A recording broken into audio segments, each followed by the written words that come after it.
আচ্ছা, আমরা এখন কিপিং কিভাবে করতে হয়, কিভাবে গ্রিপ হয়, বল ধরতে হয়, এগুলো সব সম্বন্ধে আমরা আইডিয়া নেব। প্রথমে আমি বলবো যে হাতটা কিভাবে রাখতে হয়। আমার এটা ডমিনিং হ্যান্ড সবসময় উপরে থাকবে, অফ হ্যান্ড যেটা হেল্পিং হ্যান্ড সেটা থাকবে নিচে। আমার যদি এইভাবে ডমিনিং হ্যান্ড আর এই হাতের সাথে যদি আমি ক্রসভাবে এইভাবে রাখতে পারি, আমার গ্রিপটা হবে এইভাবে, একেবারে এইভাবে রাখতে হবে, এইভাবে হাতকে বড় করতে হবে, বড় করতে হবে। বল যখন আসবে তখন আমি যেন বলটাকে এইভাবে ধরি, এইভাবে ধরি, এইভাবে বলটা আসবে, আমার হাতের যে পজিশান এটা নিচের দিকে থাকবে, সব সময় আমি এইভাবে থাকবে। আর এইভাবে যদি থাকে বলটা আমার গড়ায় যে মুখে লাগতে পারে বা গায়ে লাগতে পারে, এজন্য আমার ফেসটা সবসময় নিচে থাকবে। এইভাবে আমি কিপ করব, এইভাবে কিপ করব। এটা এই দিকে টানবো। এই দিকে টানার অর্থটা হলো ফোর্স কমিয়ে দেওয়ার জন্য বলের। যদি আমি এইভাবে রেখে থেকে যাই তাহলে বল আমার ফার্মেলিং করে পড়ে যেতে পারে। আমি বলটা টানলে বলের যে গতিটা আছে সেটা কমে যাবে, এই জন্য এই দিকে টানবো। আবার কখনো আমি দুই সাইডেই টানবো। যদি আমার বলটা এখানে আসা, আমি এইভাবে ধরে এদিকে টানবো। কেন টানবো? যে সবসময় আমি ম্যাক্সিমাম যদি ডিস্টেন্স করি, কাভার করি, তাহলে হয়তো আমি অনেক দূরের ক্যাচ অনেক সময় ধরে ফেলতে পারবো। এই জন্য ম্যাক্সিমাম ডিস্টেন্স আমি বল ধরার টাইমে যখন এখানে এদিকে ধরবো, এরকম করে এসে এদিকে নিব। যদি বল খুব এদিকে থাকে তাহলে আমি এটা নিলাম, কিন্তু এইখানে নিলাম।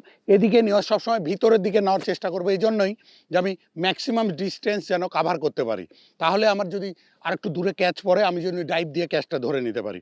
তাহলে আমার প্রথমে আমরা দেখলাম যে গ্রিপটা আমার কেমন হবে। হেল্পিং হ্যান্ডের উপরে আমার ডমিনেটিং হ্যান্ড যেটা আছে সেটা এটা উপরে থাকবে, এবং এই রকমভাবে হাত দুটা জোড়া থাকবে, এবং কাপটা বানাতে হবে। কাপটা যত বড় বানানো যায়, বল যেন আসলে আমি এইভাবে নিয়ে এইভাবে করতে পারি, এইভাবে নিতে পারি, এইটা আমার খেয়াল করতে হবে। ঠিক আছে? তারপরে আমার স্ট্যান্স, আমি কোন জায়গায় দাঁড়াবো এটা ডিপেন্ড অন উইকেট কিপার। অনেক সময় ওটা হলো মিডিল স্ট্যাম্পের উপরে একটা পা রাখে, আর আউটসাইড দ্য অফ স্টিক পা রাখে। আবার অফ স্ট্যাম্প টু মিডিল স্ট্যাম্পের মাঝামাঝি থাকে। হ্যাঁ, আর এই অফ স্ট্যাম্প আমি সবসময় আমার স্ট্যান্সটা এমন পজিশানে নিব যেন আমি অত্যাধুনিক ব্যালেন্সে থাকতে পারি। আরেকটা জিনিস মনে রাখতে হবে, এটা স্ট্যান্স এখন হলো পজিশানটা কেমন হবে। পজিশানটা হলো যে আমি বসবো, এখানে বসার নিয়ম আছে দুই ধরনের, একটা হলো সিটিং পজিশান, একটা হলো হাফ স্কোয়াট পজিশান। তবে আমাদের হাফ স্কোয়াট পজিশানটা খুব স্ট্রং, এজন্য আমরা বসার টাইমে অবশ্যই যখন বসবো সিটিং পজিশানে বসবো। বসার পর বলার যখন রেডি হবে তখন আমি অবশ্যই মানে হাফ স্কোয়াট পজিশানে চলে যাব। কেন হাফ স্কোয়াট পজিশানে যাব? বলটার গতি এবং এর সাথে সাথে উঠে আমি যেন বলটাকে কন্ট্রোল করে অ্যান্টিসিপেট করতে পারি, ধরতে পারি। এই কারণে আমাকে বল যখন বোলার যখন বল করবে, আমি তার আগে সিটিং পজিশানে আছি, বোলার যখন বল করবে তখন আমি এই পজিশানে চলে যাব, তারপরে বল আসলে বলটা ধরবো। ঠিক আছে?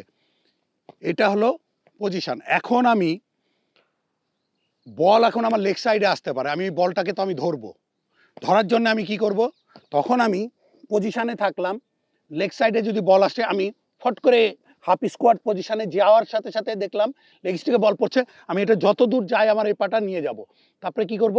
আমি আস্তে করে লেগ সাইডের দিকে এসে বলটাকে পিক করব এবং স্টাম্পে লাগাবো। ঠিক আছে?